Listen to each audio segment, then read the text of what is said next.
Assalamualaikum warahmatullahi wabarakatuh. Tabi pun.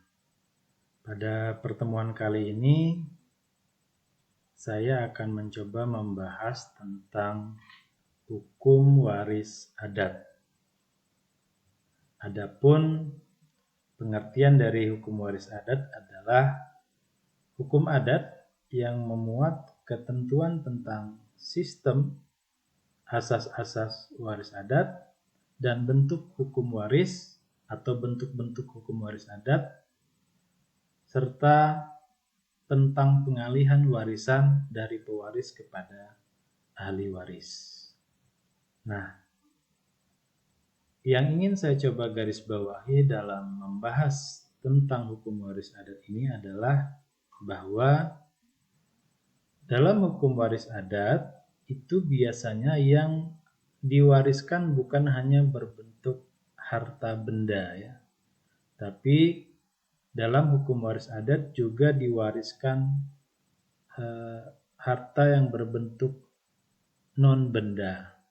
Contohnya adalah gelar ya, gelar adat misalnya, atau marga ya yang ada di belakang nama seseorang, atau keahlian ya, misalnya keahlian dalam mengurut ya, kemudian mantra-mantra ya, itu adalah warisan yang bersifat non benda. Dan ada juga warisan yang bersifat benda yang seperti benda-benda pusaka. Jadi hukum waris adat dalam hal ini sifatnya lebih luas ya, lebih luas daripada hukum waris nasional yang bersifat keperdataan. Nah, kali ini akan kita coba masuk atau membahas tentang sistem waris adat. Saya akan mencoba membahas hukum waris adat ini secara garis besar terlebih dahulu, yang nanti ke depan akan coba saya rinci tentang hukum waris adat itu secara lebih detail.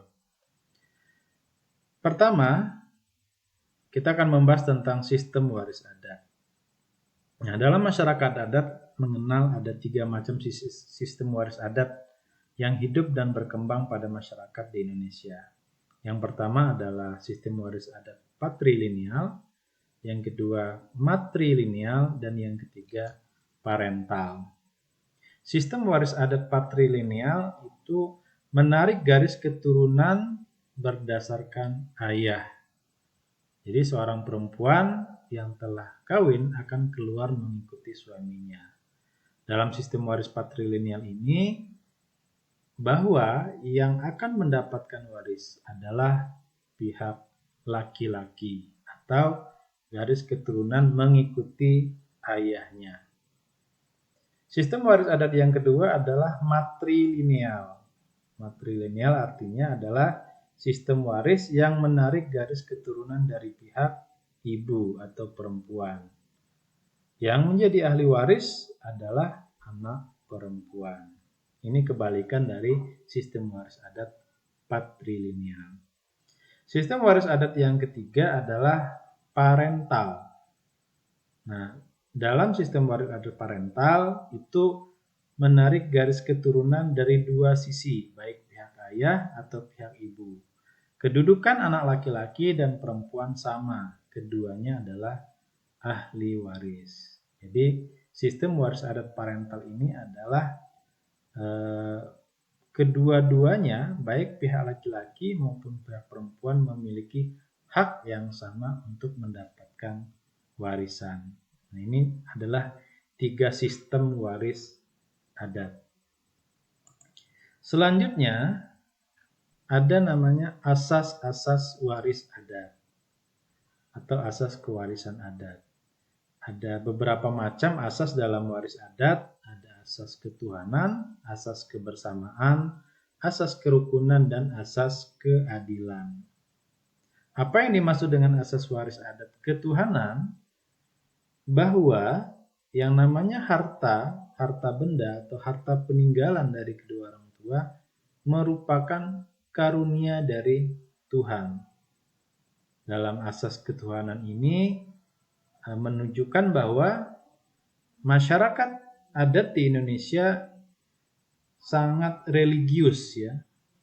Sangat religius dan sangat mengutamakan asas ketuhanan, di mana masyarakat Indonesia karena mayoritas beragama Islam, maka kebanyakan orang yang akan mewariskan harta bendanya kepada anak-anaknya memilih menggunakan hukum waris Islam.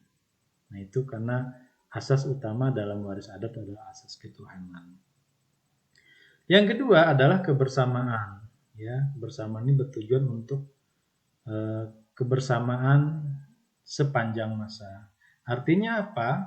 Harta benda yang diwariskan atau segala sesuatu yang diwariskan kepada anak-anak ahli waris itu diharapkan dapat dinikmati secara bersama-sama sepanjang masa.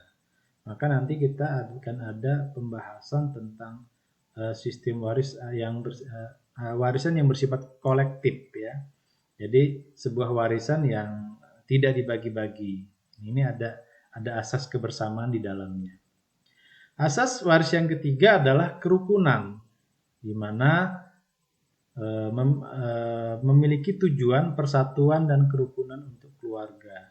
Artinya dalam melaksanakan pembagian waris itu diutamakan kerukunan dalam keluarga. Artinya apa? Sangat dihindarkan sekali dalam pembagian waris dalam hukum adat itu adanya sengketa. Sehingga keluarga itu diupayakan untuk ada nilai-nilai persatuan dan kerukunan di dalamnya. Asas waris yang selanjutnya adalah keadilan. Nah, keadilan dalam hal ini adalah pertalian keluarga ulas asih yang menghasilkan keadilan. Adil dalam artinya di sini adalah bagaimana pembagian waris itu didasarkan pada porsinya masing-masing. Selanjutnya kita akan membahas tentang bentuk-bentuk waris adat. Nah, dalam masyarakat adat di Indonesia ada 3 bentuk hukum waris adat. Yang pertama adalah kolektif, yang kedua adalah individual, dan yang ketiga adalah mayorat. Kolektif adalah suatu bentuk waris adat di mana harta peninggalan tidak terbagi-bagi secara perorangan, namun diwarisi secara bersama-sama. Harta warisan hanya untuk dipakai, dikuasai, dikelola, dan dinikmati secara bersama-sama. Nah, pada bentuk waris yang pertama ini, seperti saya jelaskan pada asas tadi, sebuah warisan, ya, contohnya adalah tanah, itu tidak dibagi-bagi kepada anak-anaknya, akan tetapi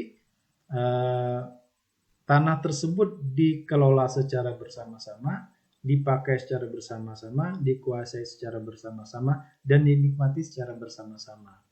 Nah, ini salah satu bentuk waris adat yang pertama. Bentuk waris adat yang kedua adalah individual. Kalau individual ini harta peninggalan itu dibagi-bagi secara perorangan atau bersifat individu. Jadi dibagi satu persatu setiap anaknya atau setiap orang akan mendapatkan warisan. Bentuk waris adat yang ketiga adalah mayorat, yaitu harta peninggalan tidak dibagi-bagi tapi hanya diwariskan pada seorang anak saja.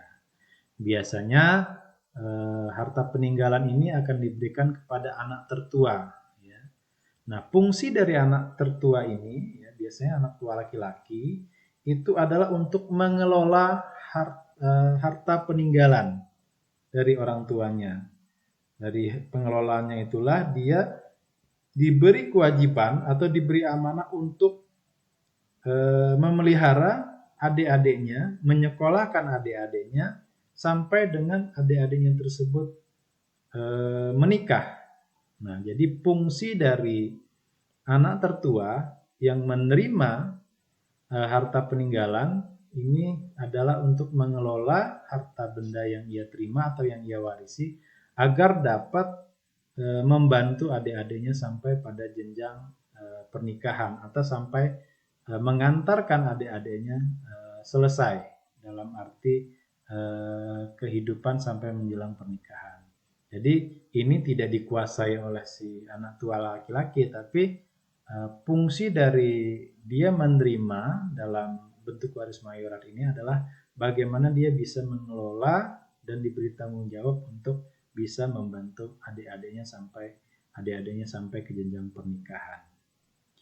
Nah, sampai di sini dulu penjelasan saya secara garis besar atau secara umum tentang hukum waris adat. Apabila ada ingin ditanyakan atau ada yang ingin didiskusikan, silakan untuk memberikan menuliskannya pada kolom komentar. Terima kasih. Assalamualaikum warahmatullahi wabarakatuh.